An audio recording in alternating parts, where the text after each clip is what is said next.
use the media to share these resources. And technology has been very helpful. I mean, there's no other way I would see Mebasphere, thriving without technology, without digital media. So we really used the media to share. And we've also used technology. I mean, this is powered by technology, digital media specifically, to share these opportunities. And it's helped us reach people across, cities, across states in Nigeria, and even across other countries, because I see people engage on our content, on our opportunities, and I see that they're from different parts of the world, especially African countries. So I think the technology has really been helpful in helping us achieve our goal in Mebasphere. All right, thank you very much. Okay, I like that you have given us the basis of that, of how technology can be applied in such situations. Well, let's get a little practical here. A lot of young Yeah. professionals are trying to, understand how the tools of like ChatGPT, of Google Trends, and so many other analytical dashboards are being utilized for PRO strategizing. So, in your opinion, how can these tools be used strategically in day-to-day PRO functions like storytelling, like public relations, and reputational management?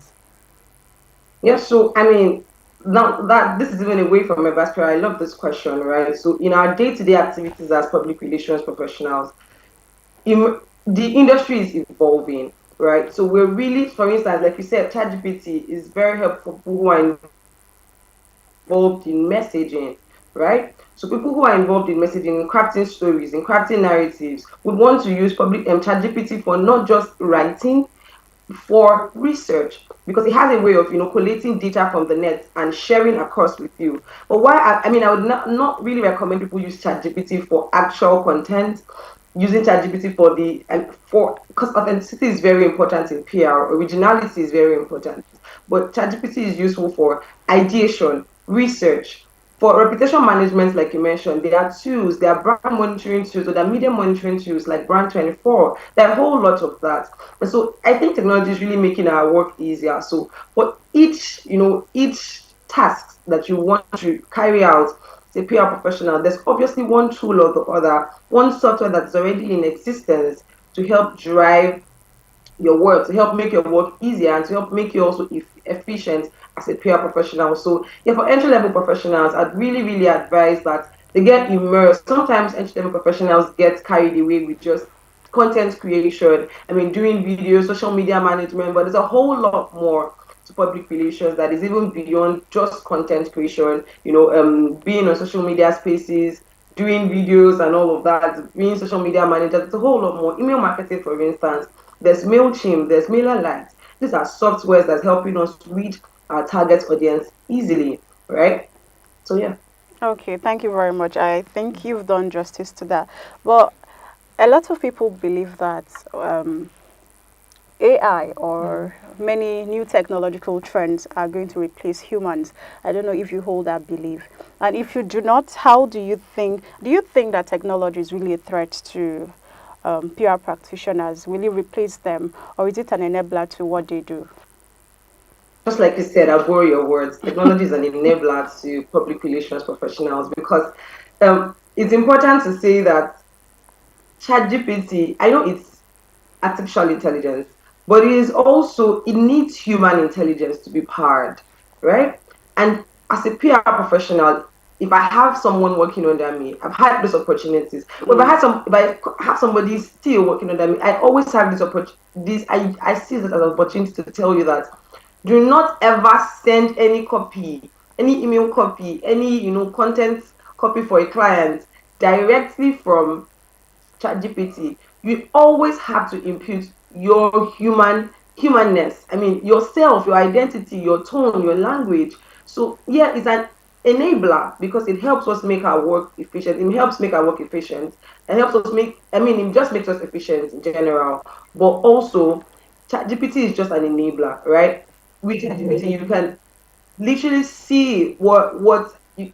I got distracted by my picture though. So with ChatGPT, you can see what is important to you. You can see how to ideate, to research, but you should never, create a story from ChatGPT because there's so many elements. There's language, there's tone, and all of these differ based on the context. So humans are needed to drive technology, right? And also these artificial intelligence tools are powered by humans, they are made by humans, and they'll always need humans to drive them. So it's never taking anybody's job Are you away. sure? But just say, I said, are you sure?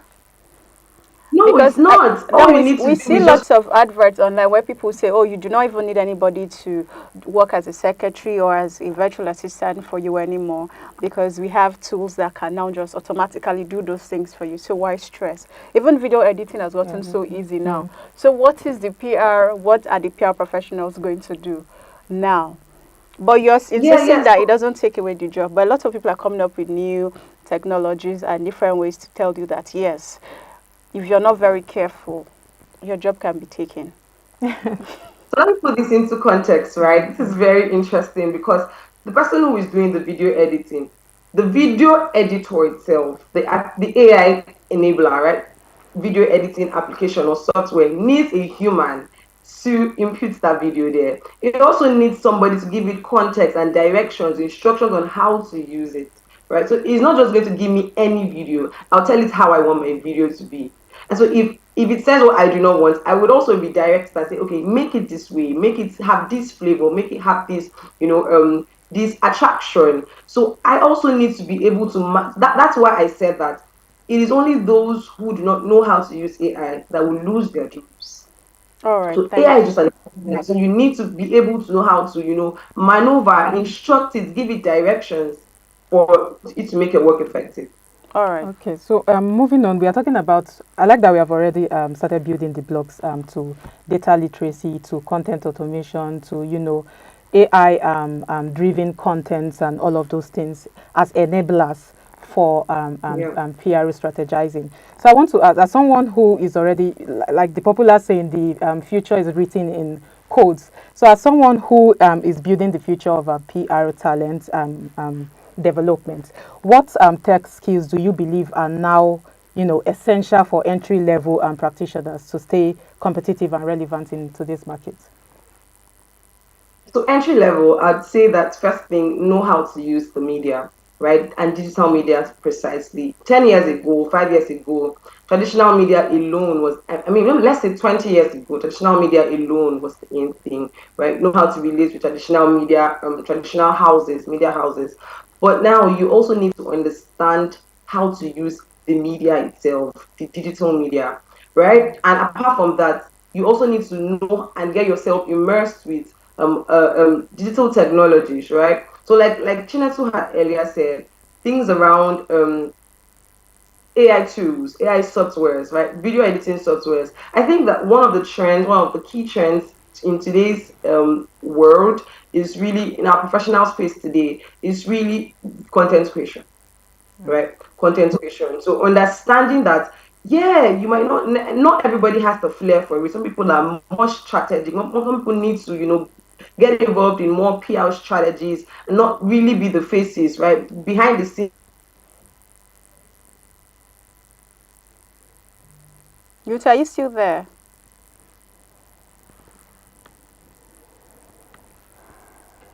Yuti, can you hear me?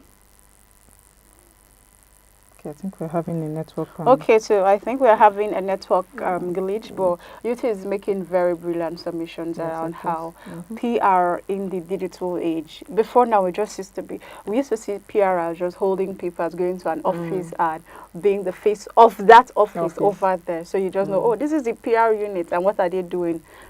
Press releases. They are the ones that tell you, oh, Oga is not around. Don't say this about him. You know, that kind of. It had this face, but these days I see the intersection of how technology and social media and of course AI tools are now helping to shape things. Yeah, I would really love that she comes back because there's this Yeah, question I'm here. boiling Can in you my hear mind. me? Okay, Yeah, okay. I think okay. Very good to have you again. So I love that submission, but now I like to ask you. Or were you still speaking? Yes, I was actually. Okay, I didn't okay. know that the service took me out. Okay. Okay, just conclude before the next question. So I was just saying that content creation is key, but as much as we do not all have to be content creators, right? we not all have to be, I mean, there's need for people who are in the strategic part of things, PR strategy, PR implementation, actual implementation, planning, and all of that. But if you can, as an entry level professional, you need to actually just get yourself immersed with these skills that technology has brought. Because with the evolution of the industry, some other skills have come that we didn't have. We now have some skills that we didn't have. So you want to get yourself immersed as an entry level professional with the skills, with the tools that currently exist to just be relevant and to put yourself on the top, to stand out in any application that you're making. Okay, so just one question to add to that. PRO is another organized body on its own, and we are not talking about how PRO is now leveraging technology. PRO is now leveraging social media platforms and all other analytics tools. So I want to ask, as a PR strategist, do you, because we're beginning to discuss ethical considerations now when it comes to utilizing AI, we're beginning to discuss data privacy and whatnot. So I want to ask, from the PRO standpoint, how have you been taking consumers or your clients, how will I put it, privacy, data privacy into consideration? How are you trying to bridge that gap between algorithms and, misinformation? I don't know if you Yeah, get that. so Okay. yeah, I do. I get your question. This really calls for responsible use of, like I said, ethical consideration, responsible use of artificial intelligence, because I like the analogy you gave about using the algorithm, and I'm assuming that what you mean by that is everybody wants to trend these days, right? Everybody wants the algorithm to favor them, and so they share information that is misleading. One, they also share information that that shouldn't be shared. We're talking about data privacy here, so in ethics, right? It's just that's why people need to undergo training to understand that, okay, while these tools are here, while you have while there's owned media now, while everybody has access to the media through their phones, right? You have to be a responsible professional. There are codes and conducts for PR professionals, by the way. But many people don't know because they're not practicing ethically. They're not being, responsible in their use of artificial intelligence and other tools as practitioners in the industry. You need to know that, I mean, data privacy is very important. So while you collate it, for instance, let me give a scenario. I'm hosting an event, right? And it's going to be a PR event. It's built. I mean, I need to relate with the media. I need to relate with media stakeholders, with my host communities, and a whole lot of that. And I put together a town hall meeting or a stakeholder meeting or an event of any sort. Bring influencers together just to discuss strategies and plan for a brand that I'm working on. This is an example, by the way. And so one thing that is responsible to do is not just assume that everybody wants to show, everybody wants to be, everybody wants to have their faces in your publication. It's going to be responsible enough to just say, okay, in the registration link, while you're collating that data of registered participants, you ask them to consent to the use of their images, because images are, I mean, some people use with influencer marketing today. Many people just use an influencer and they sell, True. right? True.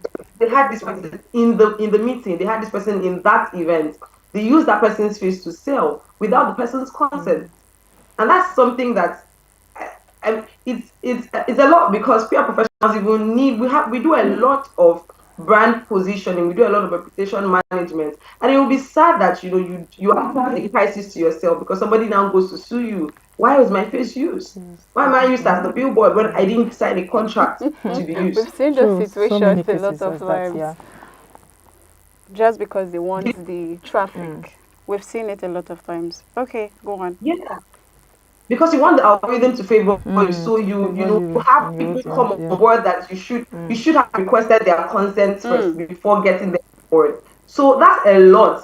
So people now, so it calls for responsible use of AI. It calls for responsible use of even responsible practicing, ethical considerations. Apart from that, let's say I had thought a little bit on the use of artificial intelligence, because if I give artificial intelligence this prompt, ChatGPT for instance, this prompt, and somebody else gives the ChatGPT this prompt, and I publish that, whatever result it gives me, I publish it on my newsletter and it's on my website, I am making claim that this is my intellectual work. Meanwhile, this is not my intellectual work, right? That's true. This work is gotten from chat GPT. I should be able to say that, oh, okay, I use this for my research. That's why in content creation, in content writing, for instance, because we do a lot of writing as PR professionals, it's very important that we understand copyright. We understand the legal considerations. We don't just use these tools as though they exist for existing sake. Data privacy is very important. Data privacy in data collection is very important. And of course, all of that, I can go on and on and on and on talking about Okay. intellectual property or You too. copywriting.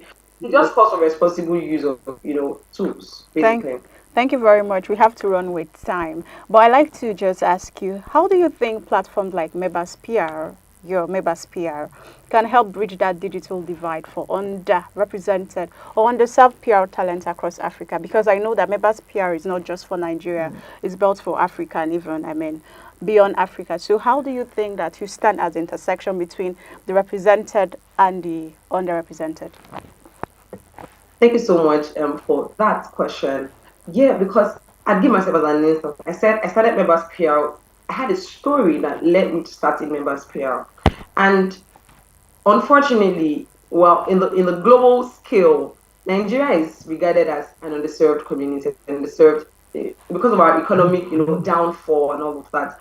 I had an opportunity to, so through Members PR, there was an opportunity that I saw, right?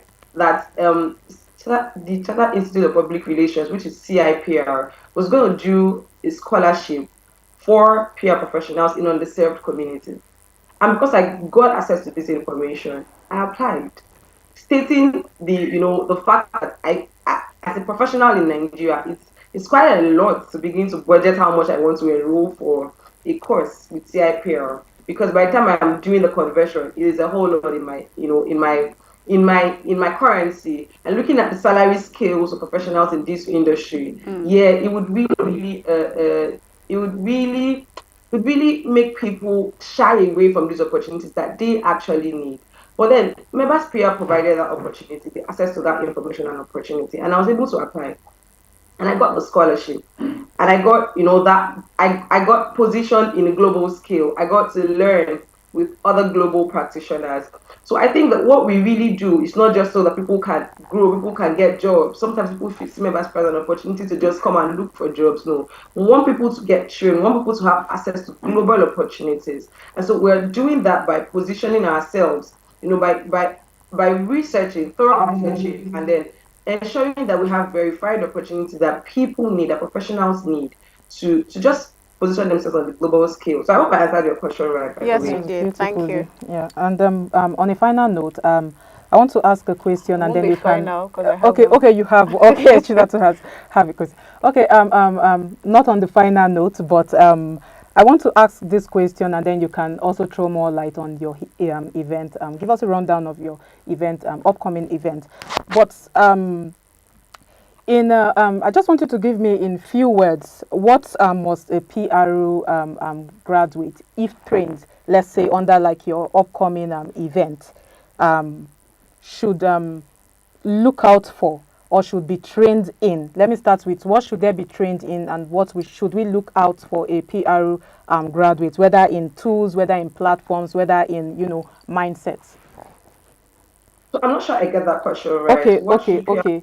Your we you have an upcoming event, and Yeah, sure. it is to train new or aspiring PRO To give talents or experience, professionals yes. rather. So I want Yeah. okay, it's like a two-in-one question. Before you give us the rundown of your event, how people can apply for it, pitch to win, because I'm interested already. So I want you to give me just in few words what should a PRO um professional, as an aspiring PR professional, be looking out for? And then, if trained from, say, members PRO, what should they be trained in? What should we look out for in this PRO graduates from, let's say, members PRO, whether in tools, whether in platforms, whether in, mindset building? Are you there? Hello?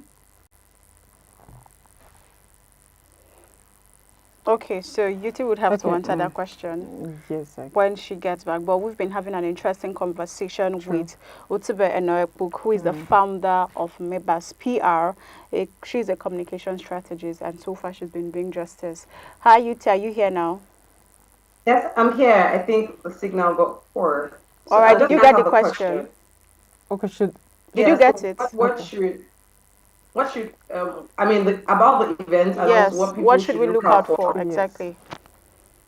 Yeah. So about the events, right? We're putting together this virtual event for aspiring for entry level public relations professionals, and the aim of this is to actually have them, get immersed into the work that we do. A lot of times we get caught up with sharing job opportunities and all of those things, but then we don't even show them, we don't give them the hands-on experience on what to do as a public relations professional.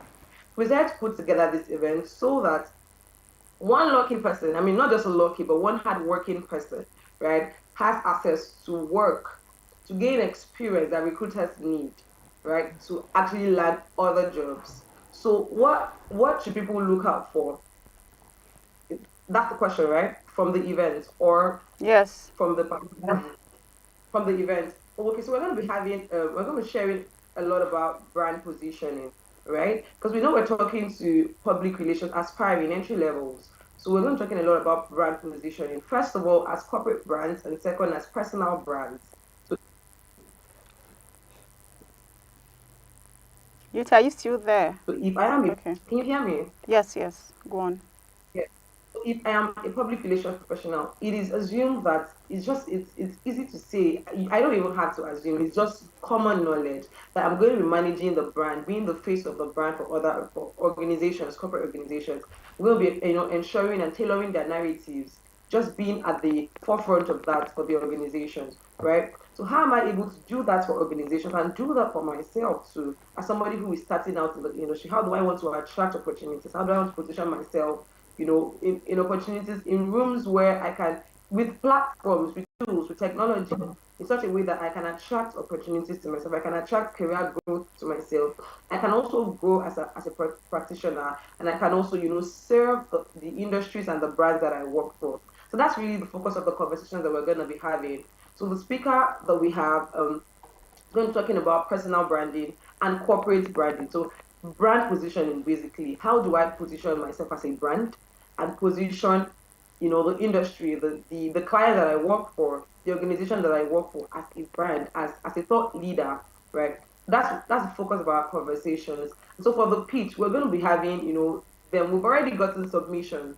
We've gotten submissions from very hardworking, I must say, entry level and enthusiasts, public relations enthusiasts. We've gotten a couple of submissions from them. We're going to shortlist them, announce the shortlisted candidates at the event, and we'll have them, share on a topic that will be announced at the event.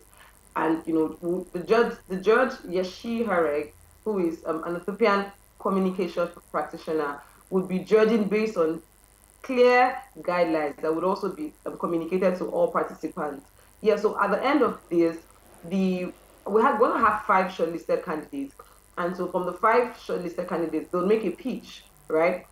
On topic that will be communicated to them with clear guidelines too, and also would select the winner. The winner is like already publicized. The winner is going to have a 1 year internship with a reputable public relations agency. Just to answer the question around what they would do there, well, what skills they will learn from this internship. We're talking about reputation management, we're talking about media relations, we're talking about content creation, we're talking about public relations as a whole. They're going to get immersed into a whole lot of things. So yeah. All right, thank you very much. You've done justice to that. But on a final note now, how do you envision the future of PR in Africa as technology continues to advance? Yeah, so in the next 5 years, in the next 10 years, there'll be a whole lot more technological tools than we even have now, right? Mm, ChatGPT is blowing our minds currently. I think so. Because I see how people are swamped into it.